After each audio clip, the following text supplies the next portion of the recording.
Hello बच्चों, welcome to doctor Shalu classes. बेटा, जैसे कि आप सबको पता है राउंड 2 की सीट मैट्रिक्स आ चुकी है। अब हम उसी सीट मैट्रिक्स का यूज़ करते हुए पता लगाएंगे कि हमारे राउंड 2 की एक्सपेक्टेड कट ऑफ क्या जा सकती है। बेटा, हम रैंडमली हवा में बातें नहीं करेंगे, हम राउंड 2 का डेटा एनालिसिस करेंगे, नीट 2021 की सीट मैट्रिक्स को स्टडी करेंगे और उसके बाद पता लगाएंगे कि राउंड 2 में एक्सपेक्टेड कट ऑफ कितनी जा सकती है। इसके अलावा हम ये भी पता लगाएंगे कि कितनी वेकेंट सीट है। ठीक है, कितनी वेकेंट सीट अब राउंड 1 के लिए अवेलेबल, राउंड 2 के लिए, सॉरी बेटा, राउंड 2 के लिए कितनी वेकेंट सीट अवेलेबल है, एज वेल एज कितनी वर्चुअल एंड क्लियर वैकेंसी है। और वर्चुअल वैकेंसी का क्या मतलब होता है, क्लियर वैकेंसी का क्या मतलब होता है, और वर्चुअल और क्लियर वैकेंसी से कट ऑफ पर क्या फ़र्क पड़ता है।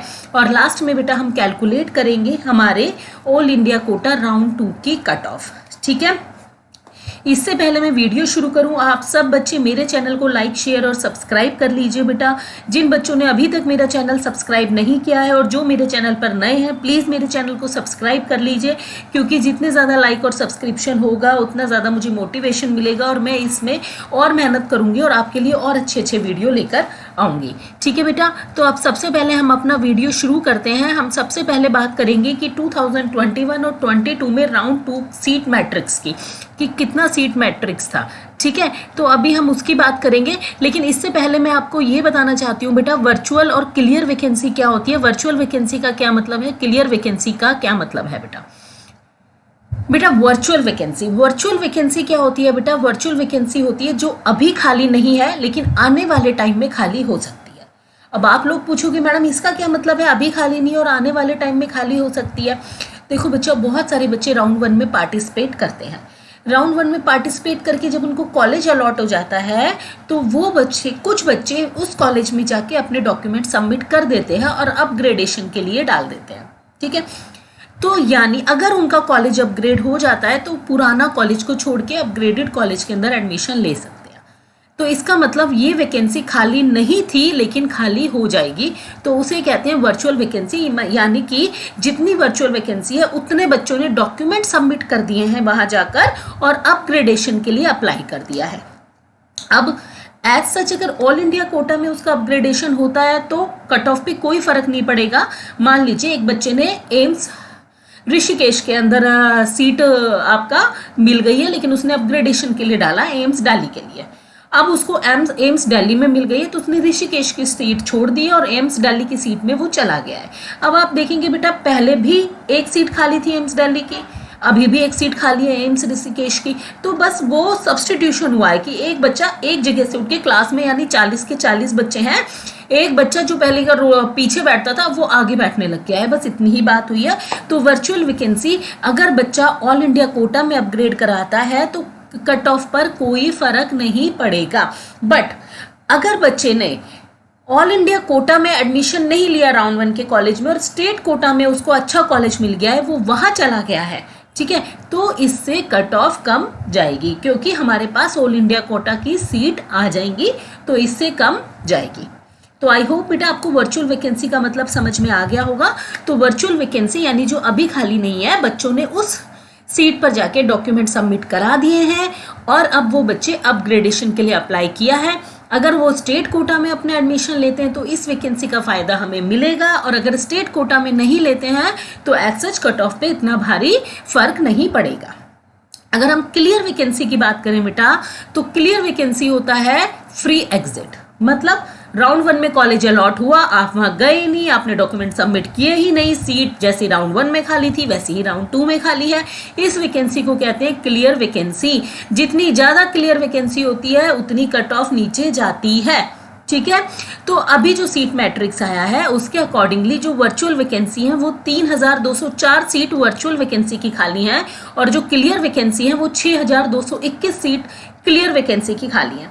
तो अभी जब हम कट ऑफ बेटा अपनी निकालेंगे तो हम 6221 सीट को हम लेंगे। एज सच तो लगभग 9000 समथिंग के सीट खाली हैं, लेकिन हम 6221 लेंगे क्योंकि ये 3204 वर्चुअल वैकेंसी है, जिससे कट ऑफ पे बहुत ज़्यादा फर्क नहीं पड़ेगा। तो आई होप बेटा अब आपको वर्चुअल वैकेंसी और क्लियर वैकेंसी क्लियर हो गया होगा। अब हम बात करते हैं 2021 और 22 के सीट मैट्रिक्स की। ये देखिए बेटा, नीट 2021 के अंदर जो टोटल सीट्स थी 8,563, गवर्नमेंट मेडिकल कॉलेज की हम बात कर रहे हैं बेटा, जिसमें से जो राउंड 2 में 5,039 सीट्स थी बेटा वो वेकेंट रह गई थी। ऐसे ही अगर हम नीट 2022 की बात करें तो सीट्स इंक्रीज हो गई थी 9,465 और 6,221 सीट खाली रह गई है। अब हम बेटा परसेंटेज निकालते हैं। अगर हमने 2021 का वेकेंट सीट का परसेंटेज निकाला तो वो हमारा आया 58.84%, यानी 58.84% सीट्स राउंड 1 से राउंड 2 में खाली रह गई थी। और अगर हम 2022 का वेकेंट परसेंटेज निकालते हैं तो भी हमारा आता है 65.72%, यानी इतनी ज़्यादा सीट वेकेंट है, यानी 2021 से ज़्यादा बढ़ गया है। तो इसका मतलब भी ये है कि जो कट ऑफ है वो कम जाएगी, क्योंकि जो वेकेंट सीट की परसेंटेज है हमारे पास 2022 में ज़्यादा है एज कंपेयर टू 2021। ठीक है बेटा, अब हम आगे बात करेंगे कट ऑफ कैसे निकालेंगे और क्या कट ऑफ हो सकती है बेटा देखो, सबसे पहले हम फैक्टर्स देखेंगे कि राउंड 2 की कट ऑफ पे कौन कौन से फैक्टर्स है जो इफेक्ट डालेंगे। सबसे इंपॉर्टेंट 6 नए कॉलेजेस आए हैं, ठीक है। सेकंड 6,221 वेकेंट सीट है। थर्ड 7% मोर सीट वेकेंट है एज कंपेयर टू नीट 2021, जो कि मैंने आपको पहले बताया। तो 6 नए कॉलेजेस हैं, 6,221 वेकेंट सीट है और 7% मोर सीट वेकेंट है as compare to the NEET 2021। तो इसका मतलब क्या है, हमारी जो कट ऑफ है वो नीचे जाएगी। ठीक है बेटा देखो, अब हम अपने डेटा लेते हैं। नीट 2021 के अंदर जो राउंड 1 की कट ऑफ थी वो थी 13,900 और राउंड 2 की जो कट ऑफ थी वो थी 17,600। अगर हमने परसेंटेज में उसको निकाला तो 26%, 26% इंक्रीज किस में हुआ था बेटा, रैंक में। ठीक है, 13,900 से राउंड 2 में जो आई थी 17,600 आई थी। तो इस बार हम लेके चल रहे हैं क्योंकि सीट भी इंक्रीज हुई है, वेकेंट सीट की परसेंटेज भी ज़्यादा है, कॉलेजेस भी नए ऐड हुए हैं, तो कम से कम 30% इंक्रीज तो होगा ही होगा।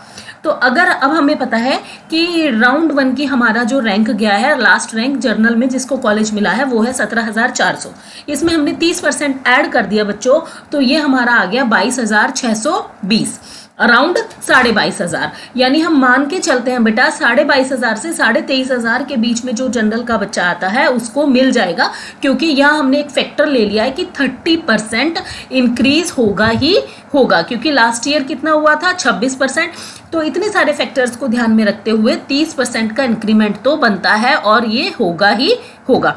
तो इसी बेसिस पर जो हमारा कट ऑफ का डेटा तैयार होता है बेटा वो ये होता है कि जनरल के अंदर जिसकी रैंक 22,000 से 23,000 के बीच में है उसको कॉलेज अलॉट हो जाएगा। ओबीसी में जिसकी रैंक 22,500 से 23,500 है उसको कॉलेज अलॉट हो जाएगा। ईडब्ल्यूएस में जिसकी रैंक 22,500 से 23,500 है उसको कॉलेज अलॉट हो जाएगा। एससी का बेटा हम डेटा इस तरीके से 30% इंक्रीज के साथ प्रेडिक्ट नहीं कर सकते, एससी और एसटी में बड़े ही रैंडम कैलकुलेशंस होते हैं। फिर भी हमने एक डेटा निकाला है कि 1.07 से 1.10 लाख तक जिसकी रैंक है उसको कॉलेज अलॉट हो जाएगा, और एसटी कैटेगरी में 1.32 से 1.35 लाख तक जिनकी रैंक है उनको कॉलेज अलॉट हो जाएगा। तो ये बेटा हमने अपना टूल यूज़ करके निकाली है, रैंडम हवा में बातें करके ये कट ऑफ नहीं निकाली है। आई होप आपको ये इस वीडियो की इन्फॉर्मेशन इन्फॉर्मेटिव लगी होंगी। अगर आपको इन्फॉर्मेटिव लगी है तो ज़्यादा से ज़्यादा इस वीडियो को शेयर करें, ज़्यादा से ज़्यादा बच्चे इस वीडियो को देखें और लाइक करें और सब्सक्राइब करें।